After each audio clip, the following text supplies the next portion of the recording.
Hello there, it is Emily with E Squared Photography, and today I'm going to talk about 7 things you can do to make your photography business legit. And stick around until the end, because if you are looking to build a photography business, we have something that is going to help you. So I promise you, by the end of this video today, you are going to have a more clear understanding of what you need to put into place and how to do it. And don't forget, for the best photography tips and tricks, make sure to subscribe to our channel and hit that bell for notifications of future videos. Okay, so the very first thing to make your photography business legit is you need to build a portfolio. So you need to get out and practice.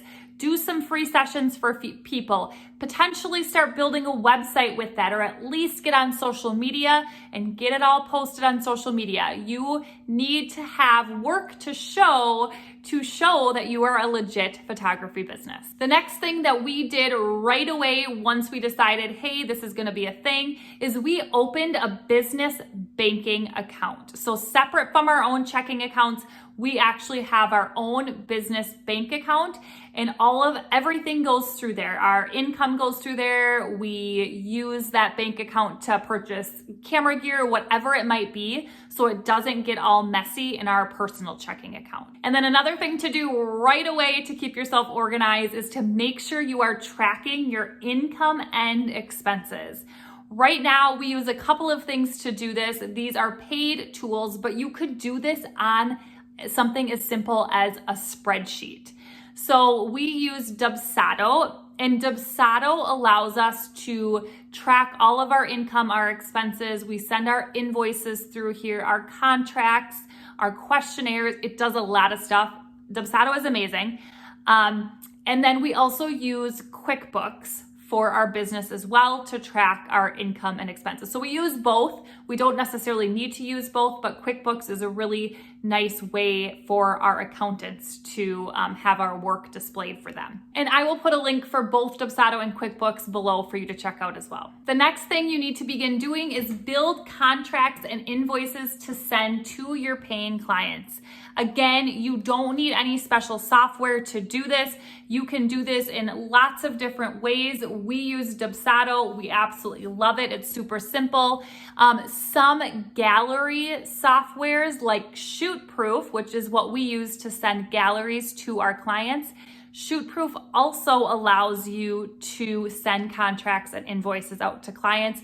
Super, super simple and easy to use. Comment below with what part of building your own photography business you are most confused about. Another thing you need to do is become an LLC or sole proprietor, and you might want to just do some research within your state to see what is needed, what are the requirements. It can be different from state to state, and which one is better for you. And another thing we did not do right away, and then we regretted it as soon as we did this, but get an accountant.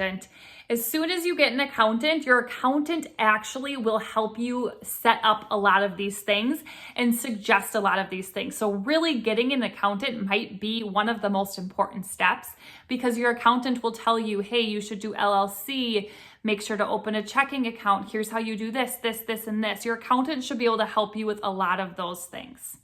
And when it comes time to do taxes, you will be very thankful to have them to help you through all of it, especially your first year. And then something that's not so intimidating as a photographer beginning a photography business is the last thing that we suggest is set goals for yourself, for your business.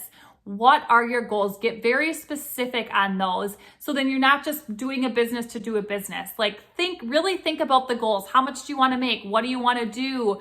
What kind of things do you want to photograph? All of that kind of stuff. And if you are interested in learning more about pricing and workflow, all of that kind of stuff, we do have a pricing and workflow course, and I'll put that in the description below as well if you want to check that out. Now, like I said at the beginning of the video, we do have something for you. So in the description below, we have a free business checklist where we go over more stuff than we just talked about today. And some of this stuff today we expand on as well. So this is absolutely free. You can get it in the description below. Make sure to check it out. Now, if you like this video, make sure to hit that like button and subscribe to our channel so we know to make more videos just like this one. And if you don't already, follow us on Instagram at esquared.photography, and we will see you next time.